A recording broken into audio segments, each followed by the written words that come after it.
So here I am at Hamelin Bay. This is one of the beautiful bays down south here. And this bay has stingrays in it. And the stingrays are protected. People come down to see them. Of course, it was a stingray that killed Steve Irwin. Anyway, the water is cold but beautiful. Look at it. Let's go for a bit of a dip. See if we can see any stingrays.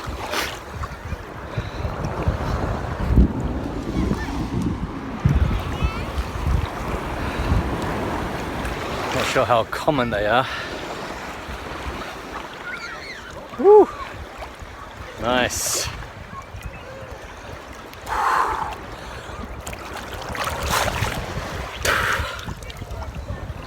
Woo! Look at this. That's beautiful. This is New Year's Day. Happy 2020, everybody. And so there's a lot of people down here today. But even so, you can see it's not overly crowded. Lots of kids. Lots of people camping out over the Christmas, New Year break. Parking lot, I was lucky to get a space in the parking lot. And the campsite here is totally packed out. But a great spot. I just came down for a quick dip. Now I'm going to keep heading down south. Apparently the stingrays were just a little further down the beach.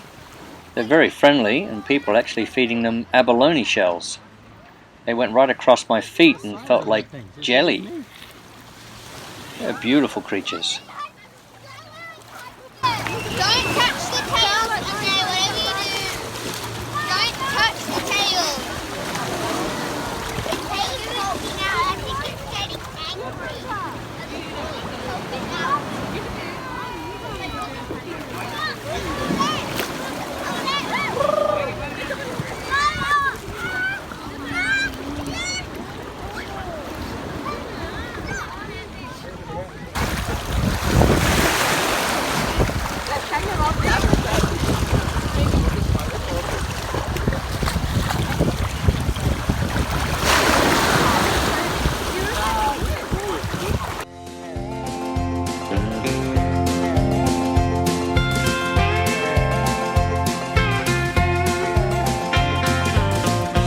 Soon it was time to leave Hamelin Bay and go into the town of Augusta, which lies on the southern Cape, Cape Leeuwin, which is part of the Cape to Cape Trail from Cape Naturalist down to Cape Leeuwin.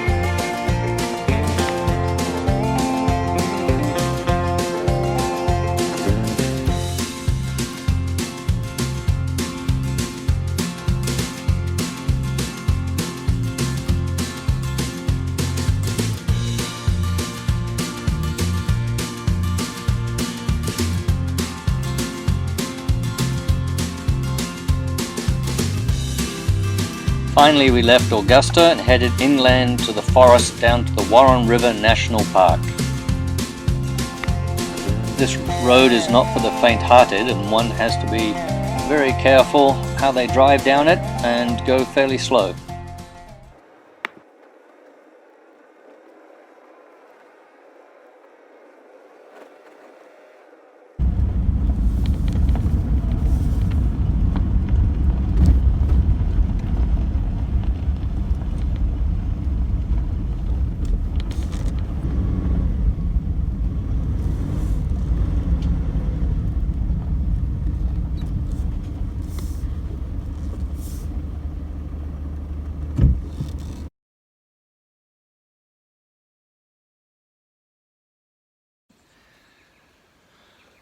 Good morning, everybody. Well, I got in late last night to the Warren National Park, and I camped here, and I wasn't sure if this was a campsite or not because there was no marker on the thing, and so someone just moved down the road there, and I thought, oh, I'll go get that one, but it was sloping, and I didn't like it as much as the one I'm in. See, I got set up. So I looked on the map a little more closely, and this actually is number 6 campsite, but it's not marked. But I woke to this beautiful drizzle. If you can see the sky, there's a lovely drizzle that is coming down, so it's really gentle. Wow, look at that tree up there. Let's see. Ooh. Beautiful, huge carry tree. So it's just a nice gentle drizzle. It's beautiful. So I might just lay in bed for a little bit longer. I kind of moved the car and then I brought it back again, checked the map, and I'm in the forest. So it's just a beautiful forest. I'm going to go exploring later, but it's raining. It's actually raining, which is good for the forest and good for the bushfires. Maybe if it rains enough, they'll let us have bushfires, because we haven't had bushfires in the camps because it's been too dangerous. And it was kind of sucked sitting around last night without a campfire. But I love my setup. I love my tent. See my tent here? It's just so cool. And if you look inside, see, I got my bed, my chair, and I just eat out of the back of the truck here, and everything's there. It's a pretty cool setup.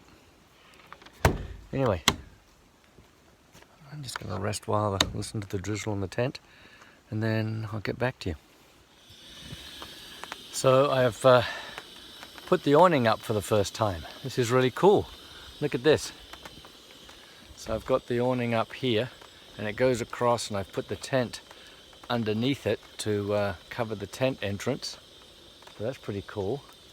I've tilted it so the rain falls off this end. Right, you see how it's tilted down there? Whoop, there.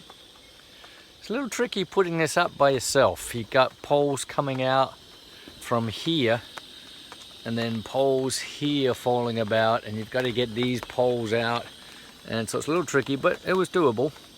So I've got my cooker going there for some tea, and my chair. I can get into the back of the car here because it's under the cover, and I've got everything kind of in the back here where I can get my food and everything.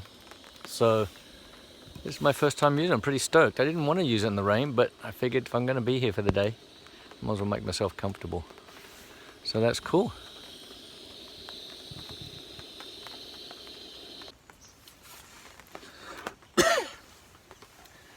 You know, if I was a real YouTuber, I'd be filming me making breakfast, setting up the tarp, all that kind of stuff.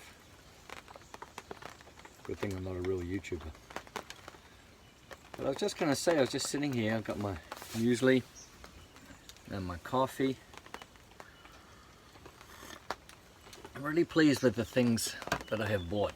I've tried to be very thoughtful about the things that I have paid for and bought, knowing I had all this camping gear. And the thing is, I didn't go right out and buy all this stuff like a lot of people do. I had camping gear, and I had the tent, and I had the gazebo, which I haven't used yet. And I thought, I need to go out and try it all out.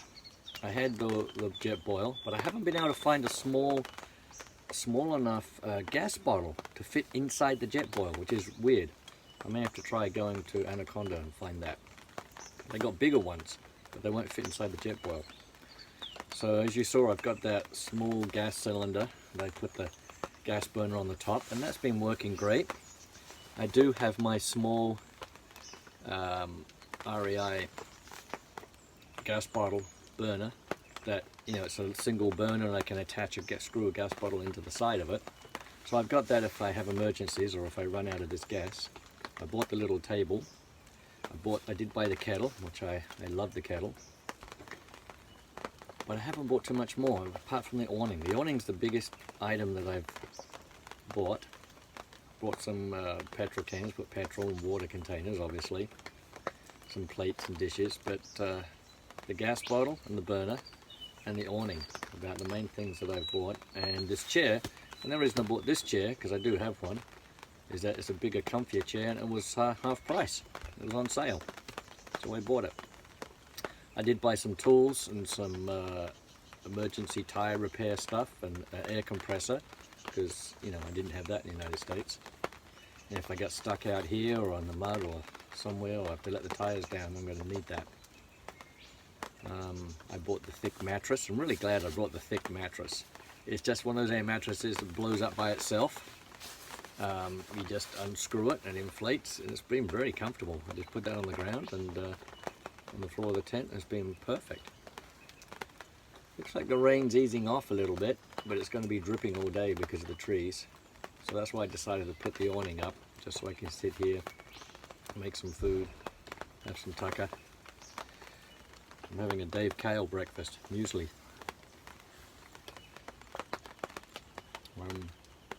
Trying to decide if I want to go into town today. Because the roads are wet and everything, and I'd have to take the awning down. Thinking maybe not.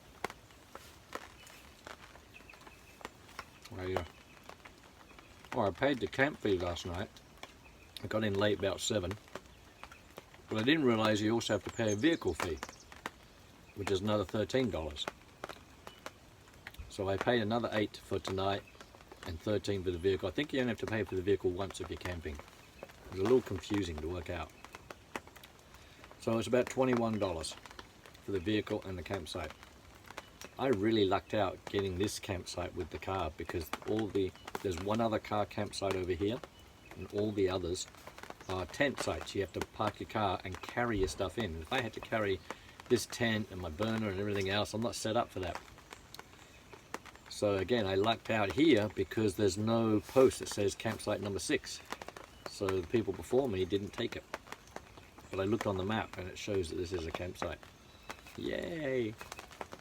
So I get to put my awning up and work out of the back of the car, which is great. So it's working out really well so far.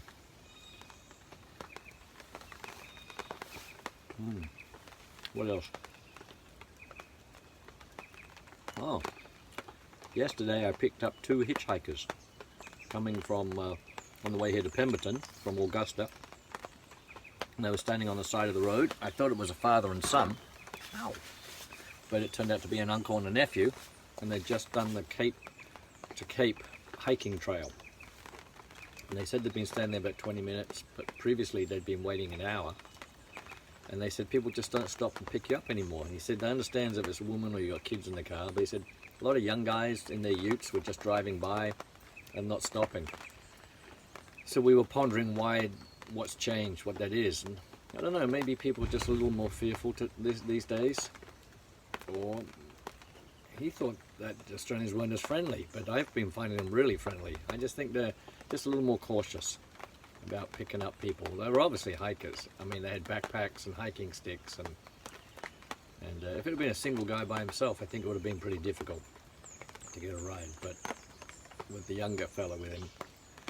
So I detoured. Instead of going to Pemberton, I went to Bridgetown, and then just out of Bridgetown, I took him way up to his brother's farm. His brother was supposed to pick him up, but had to stay and look after the 6 kids. Couldn't get away from the farm, so I said, what the heck, you know, I don't have a schedule. I took him all the way to Bridgetown. So that's why I kind of got here a bit later than I thought, or later than I wanted to, about an hour and a half later. So, looks like though I lucked out. We'll just see what the weather's going to do. So, all the best. We'll keep trucking.